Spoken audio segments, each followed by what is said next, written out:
Hi, this is lecture 2 on Conrad's Heart of Darkness. And in particular, we're going to look at some of the key guidelines that will help you to be able to really focus your reading as you're engaging the text. After this particular lecture online, I'd like you to go to the Files section of the Canvas page and download a worksheet. At the top of the worksheet, it says Reading Guidance and Assignments for Lecture 2. And that one I want you to fill out after this lecture and after you have completed the first 50 pages of the novella, parts 1 and 2 of the novella. And then come back and look at lecture 3. Okay, so this is the second, and this is really about those 3 mysteries that I was saying before that you really need to understand in order to understand the book as a whole. And to be honest, to kind of enjoy reading the book as a whole. So the first was, what is the darkness? The second is, what are the changes inside? And the third is, who is Kurtz? Okay, so let's start with the darkness. Okay, I am assuming that you have at least gotten through the first few pages. So on page 3, we have, again, we're going to go back to Marlowe's initial quote. The first time we hear our main voice. And this also, said Marlowe suddenly, has been one of the dark places of the earth. Okay, and there, of course, he's looking out at England. And so part of it is that we need to think through what darkness can mean. Okay, so we have a question at this point. Like, it could be nighttime, it could be something that's simple, but it's probably not. Especially because as we get down to the bottom of page 3, Marlowe elaborates. In the paragraph that begins, I was thinking of very old times. Yeah, when the Romans first came here. Okay, so I'm going to read this paragraph really quickly out loud as you read along with your own text. Pause if you need to. I was thinking of very old times when the Romans first came here, 1900 years ago, the other day. Light came out of this river since, you say nights? Yeah, but it's not a running blaze on a plain like a flash of lightning in the clouds. We live in the flicker. May it last as long as the old earth keeps rolling. But darkness was here yesterday. Imagine the feelings of a commander of a fine, what do you call him, triumvirate in the Mediterranean, ordered suddenly to the north, run overland across the Gauls in a hurry, put in charge of one of these craft of legionnaires, a wonderful lot of handymen they must have been then too, used to build, apparently by the hundred in a month or two, if we may believe what we read. Imagine him here, the very end of the world. Okay, a darkness was here yesterday. That's Marlowe's contention. Of course, he's talking about England, and in particular, he's dating it to before the time of knights. Okay, so I think Marlowe's not going to have any credibility as a historian speaking in such vague terms, but nonetheless, the darkness. So darkness is somehow referring to an absence of some kind, or it could be as simple as thinking about the terms of the Enlightenment, right? What exactly is the world that Locke, for example, is grounded in? This kind of blossoming of reason and philosophy and exploration that's going to happen later. But this notion of darkness, it seems to speak to also something primal, right? There's a reason why in horror films the worst things always happen at night in the dark, right? That loss of senses leads to a loss of understanding, and there's something terrifying about it. We talk about being able to feel darkness, right, in a visceral kind of way. So there's something that is the question of what kind of darkness does he mean? Does he mean it literally or figuratively? Something different, right? And is it a darkness that is aligned with ideas of sinfulness, of danger? Or is it a darkness that's merely an absence of light, that it's not there yet? So we have to figure that out. Because this word gets used, as I said, 31 times in the novel, and it's in the title, so you know it doesn't mean just anything. Okay, related to this also, we have this idea of what kind of, what is it that might penetrate the darkness? So here we get one of the most kind of peculiar passages in the novella. If you look at page 4, right? We get this long paragraph in which Conrad describes, Conrad has Marlowe describe what would make colonization okay, right? Colonization being one of our key themes. And so here he speaks as Marlowe. Mind, he began again, lifting one arm from the elbow, the palm of a hand outward, so that with his legs folded before him, he had the pose of a Buddha preaching in European clothes and with a lotus flower. Mind, none of us would feel exactly like this. What saves us, who's us, you gotta wonder, is efficiency, the devotion to efficiency. But these chaps were not much of account, really. They were no colonists. Their administration was merely a squeeze and nothing more, I suspect. They were conquerors. And for that you want only brute force, I suspect. They were conquerors, and for that you want only brute force. Nothing to boast of when you have it, since your strength is just an accident arising from the weakness of others. They grabbed what they could get for the sake of what was to be got. It was just robbery with violence, aggravated murder on a grand scale, and men going at it blind, as is very proper for those who tackle a darkness.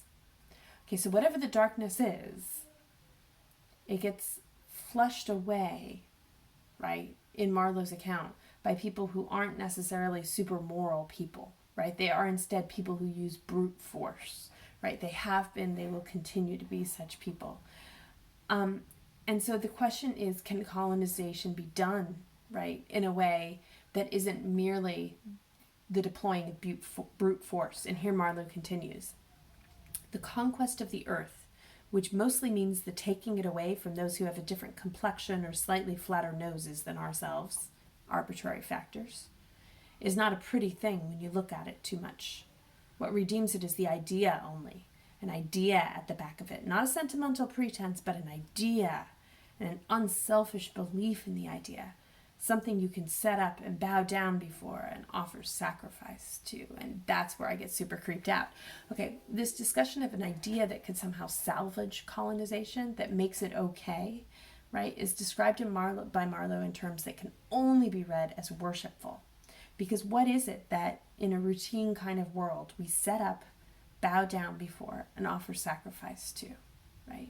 For Marlowe, it's an idea, and he's using the language of religiosity, the devotion to a divine, in order to get at what kind of an idea it is that might salvage the brutality necessary to conquer a darkness. It's pretty creepy. Okay, so the second one, the changes inside. Okay, for that one, let's start by going to page 9, which is one of the creepiest sections, again, in the novel. Okay. And here Marlowe's talking about what happens when he goes to see a physician who's supposed to investigate him and check him out to make sure he's healthy enough to go to Africa. One of the things you kind of have to know here is this weird, because this is written in an era of intense eugenics. There's this idea vaguely floating around that somehow the reason why that one of the things that happens is that white people are somehow unable to handle heat, and it drives them into like a staggering health downturn, right? That the heat alone is enough to destroy white people, and that's the explanation, not, germs or mosquitoes or anything else for why white people shouldn't go into areas close to the equator. These are the same people, of course, who are trying to explain exactly why it is that they're trying to turn that weakness of white people, supposedly, into a strength by saying it's also a hallmark of civilization. Really, the whole thing is super duper sketchy. But you need to know that that's kind of the background against which Conrad is writing. Okay, so we have this long passage with the old doctor. The old doctor felt my pulse, evidently thinking of something else the while. Good for there, he mumbled, and with a certain eagerness. See, therefore he switches from mumbling to eagerness. Asked me whether I would let him measure my head. Okay, measuring your head, that's one of the things that eugenicists did. They were so convinced that white people were superior, right, that they started doing all of this investigating to try and figure out how to create evidence to support this claim they had. They recognized that there was no evidence of it, and they were trying to manufacture that evidence as quickly as possible. There's whole worlds of people at this time who are running reputable, terrifyingly enough, medical journals that are all set up to try and measure brains and look carefully at the outside of people's faces as a way to discern their internal intelligence or character. And they're trying to really standardize that practice at this time. So the physician who's starting to examine Marlowe is looking very closely at his head and his face to try and figure out what is the pattern. And what kind of white people go to Africa? So that's what he's trying to investigate. And that explains the tension that's about to happen in this scene. Okay, with a certain eagerness, he asked me whether I would let him measure my head.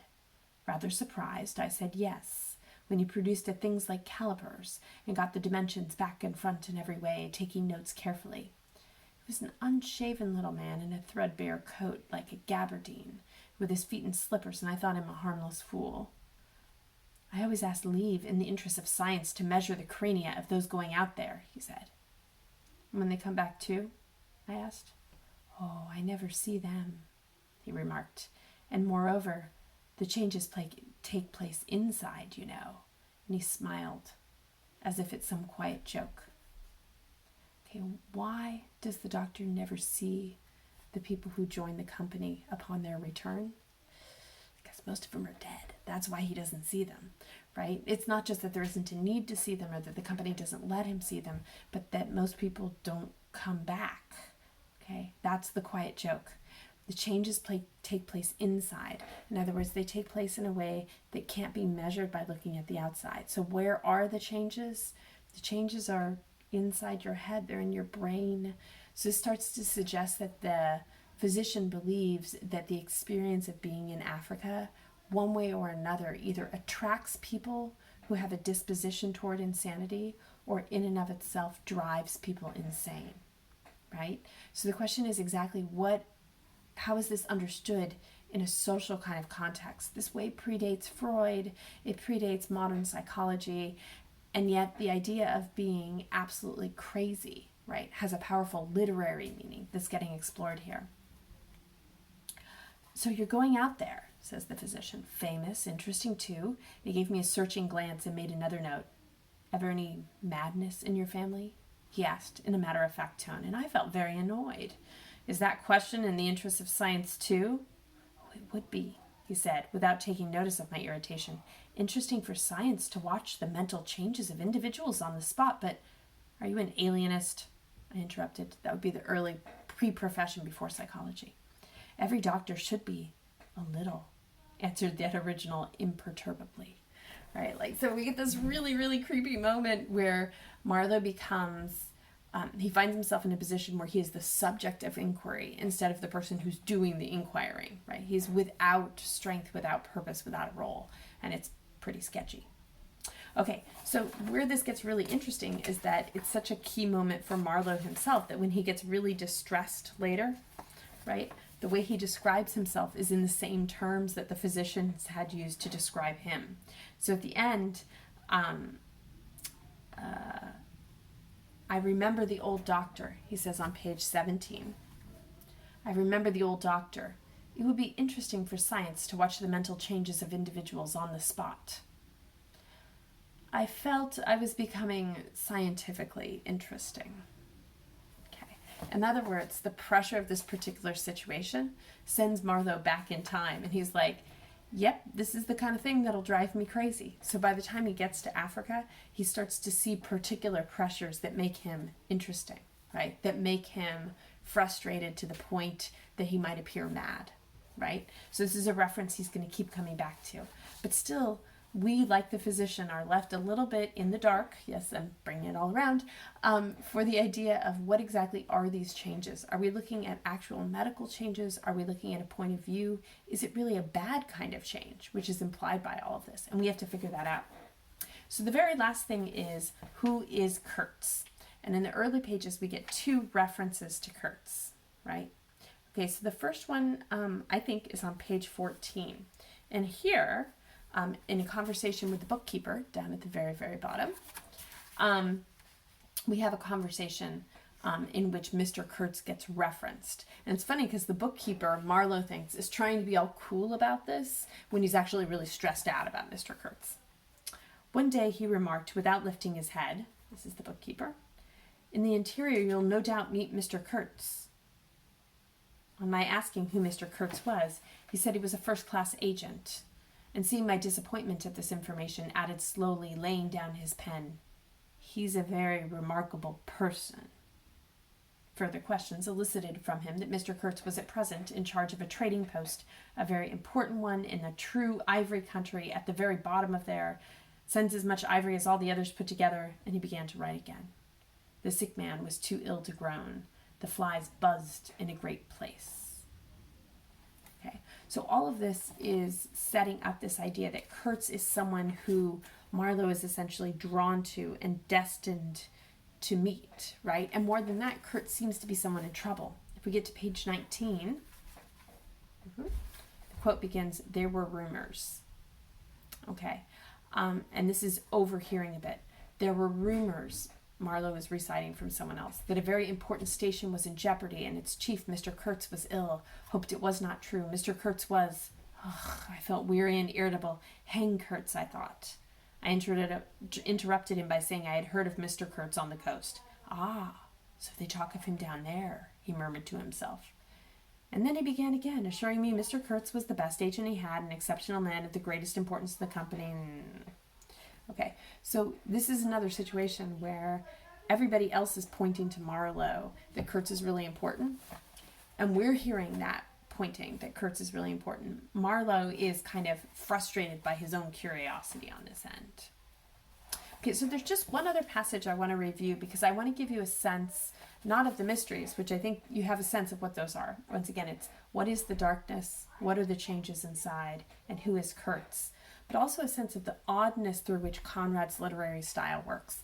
I want you to be prepared to challenge him and to push back at him in a certain way, and to realize how there's little teeny tiny passages that have kernels of truth, kernels of idea that Conrad really wants to represent, that you have to be very carefully attuned to in order to catch. And for this, I'm going to go back to page 15.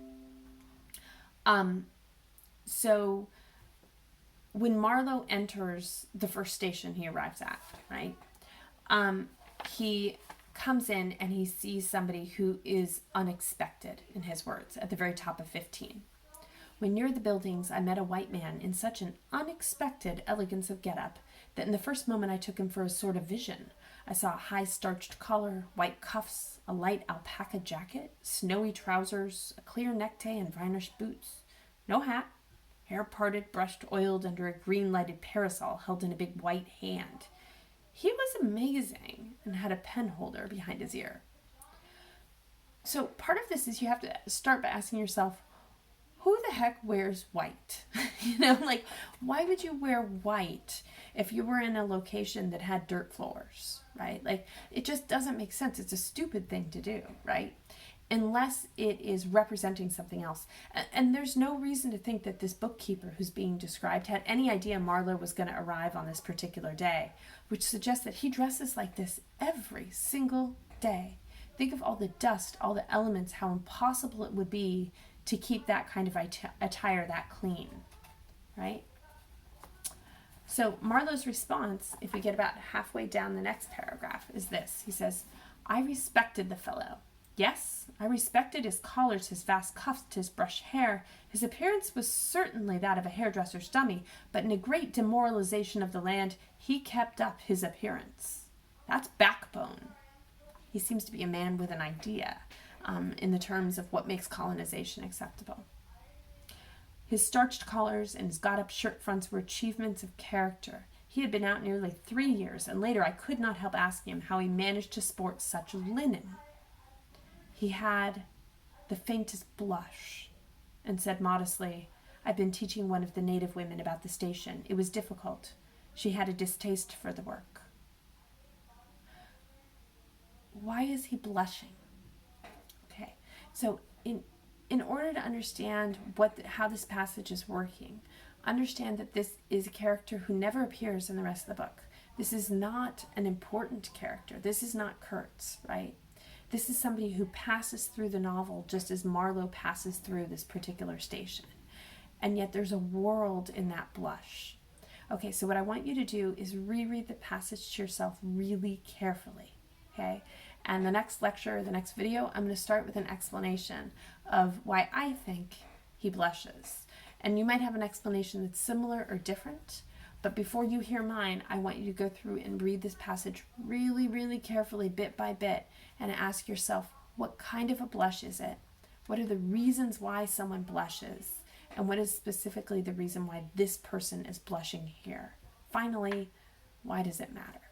Okay, so next video in just a little bit, we'll get back and do some more Conrad. In the meantime, go to the discussion sheet that I gave you, the one that's titled Reading Guidance and Assignments for Lecture 2, Heart of Darkness's 3 Mysteries. Fill that out when you get to around page 50, and then that'll be the first step towards showing me that you've kept up with the reading and maintained that. It'll count as class participation and kind of facilitate some of our communication. And in addition, it also has information on the sheet, not just questions that you need to answer. Okay, so thanks, and I'll see you soon.